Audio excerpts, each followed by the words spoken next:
Hey everyone, it's Kendall with 104.3 The Fan, and I am joined by the Mark Schlereth. How are you? I'm good, Kendall. How are you? I'm doing well. So this weekend, The Fan is re-airing Super Bowl 32. That's Saturday, May 2nd at 2 o'clock.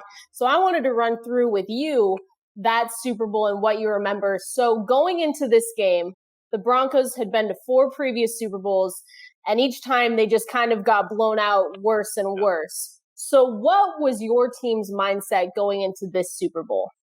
Well, there's a couple of things. One, we had played the Green Bay Packers the December before and got blown out 40 something to 7 or to 10 or to something like. I mean, it was a debacle. It was one of the worst games we had ever played. But in that game, Terrell Davis didn't play. I think Aaron Craver started at tailback for us. Um, Billy Musgrave started at quarterback for us. Elway was hurt. Gary Zimmerman had shoulder surgery. I was a week outside of a knee surgery. I had a knee surgery the week before and played in that game.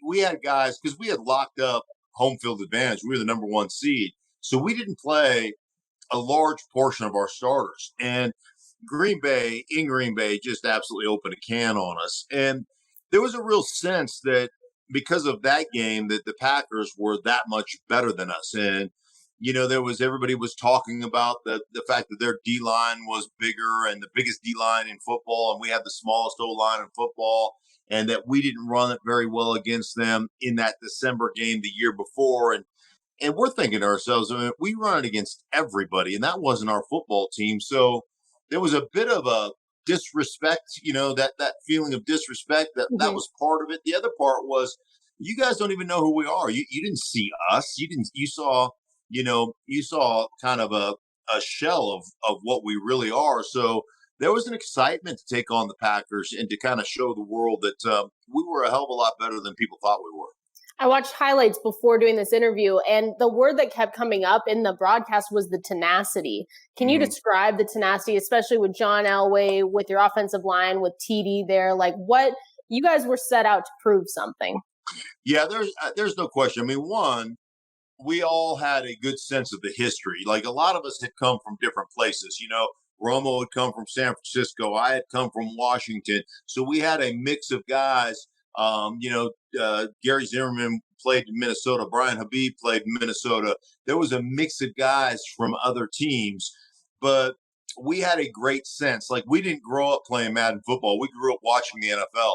So we knew the history of the NFL. We knew the history of the league. And we knew the history of the Broncos in the Super Bowl. We had watched them get drubbed by the Washington Redskins. We had watched them get absolutely pounded by the San Francisco 49ers. We'd seen this, because we were all football fans. So there was a real sense of what John had meant, what Elway had meant to not only the Broncos, but to the community in general. And so there was a real sense of going out there and playing for John and kind of helping get that monkey off of John's back. So that was a big part of, of what we were as a football team.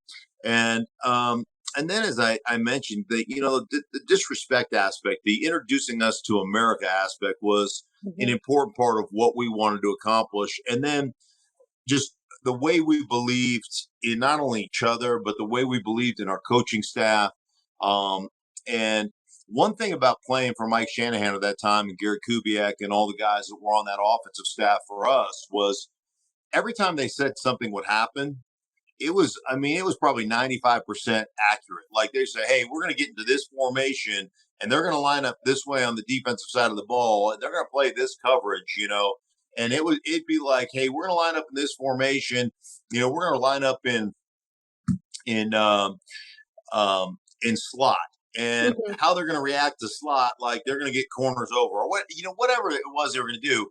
And this is the defense they'll play. They're going to play this quarters or quarter, half or whatever.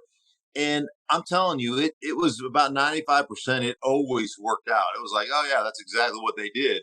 And so there was a confidence that we had going into that game plan. I'll never forget it. We set it up, and the Packers were great at defending the run. And the guy who made the majority of the plays was a guy by the name of Leroy Butler. He was their safety, and he was an all-pro, first-team all-pro safety. And one of the things they did when you got into a slot formation meaning if you were in base and your Z receiver came over and lined up on the X side. So you got two receivers, like you got Mhm. your, let me get my hand in there. You got your X here and you got your Z in the slot. Wait, Mhm. okay, X and Z in the slot, right? And so one of the things they would do was they take their weak side linebacker, a guy by the name of Brian Williams, and they would walk him out and he would kind of split the difference. And the reason they did that is because he would take away slants and things of that nature in the passing game, but they were really making an exchange because he could run. And he was actually playing safety. And then Leroy Butler would come down from about 12 yards and he'd just shoot the A gap and he'd tackle you in the backfield almost every single time.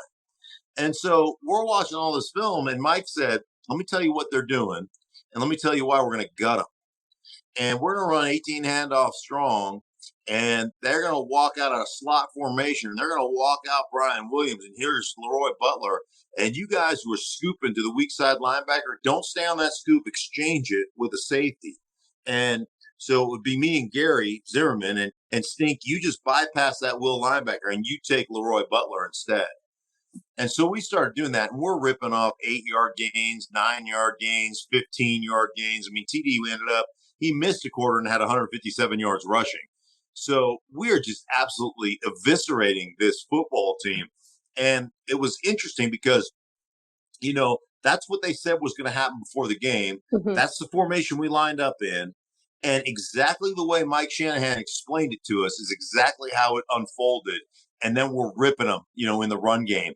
And you just have, when you have that kind of ability as a player from a coaching staff standpoint, and you have that kind of trust, you're like, oh my, you're just sitting there going, we're gonna gut these guys, like we're gutting them because this is exactly what we worked on all week, and it's exactly the way it's playing out.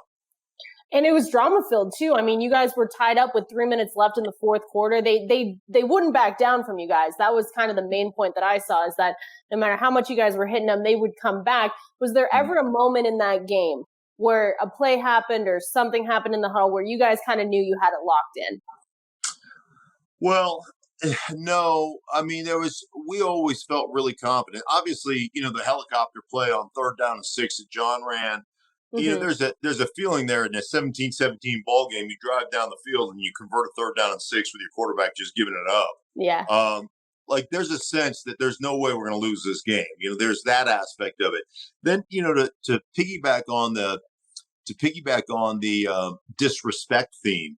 One of the things they did now, when you play in a cold weather city, you put on a lot of winter weight as a offensive lineman or a defensive lineman, right? So you're not Yeah. necessarily in great shape come December and January, Mm-hmm. because you're playing in the cold, and it's much easier to play that way, and so you'll pack on a few winter pounds. And one of the things that they did pregame was they decided not to dress one of their key rotational defensive linemen.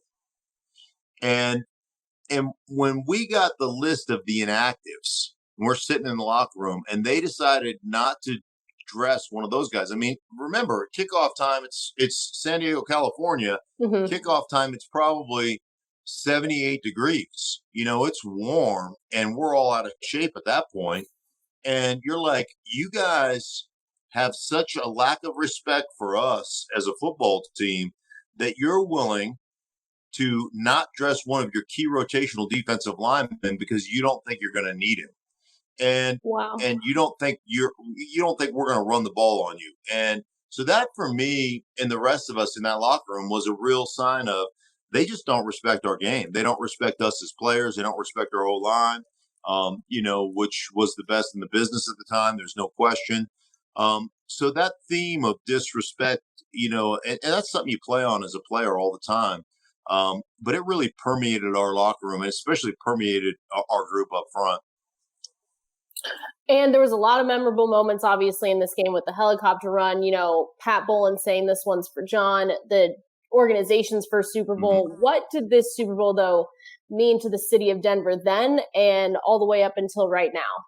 Yeah, I think obviously it was putting a stamp on what a great place Denver, Colorado was, and what a great football organization the Denver Broncos are.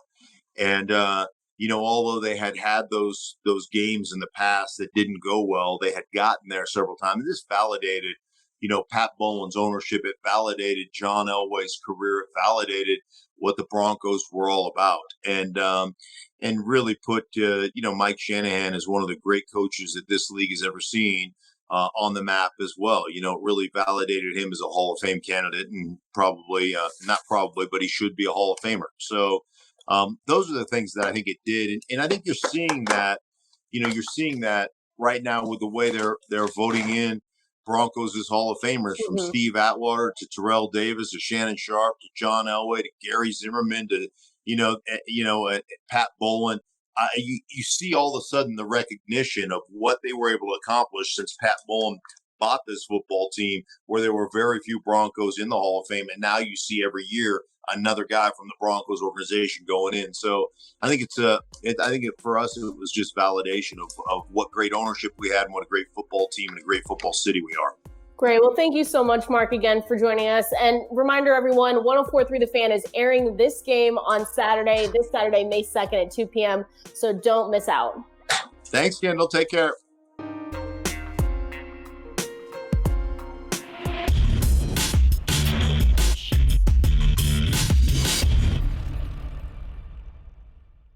All the games, all the wings, all the beers, all season.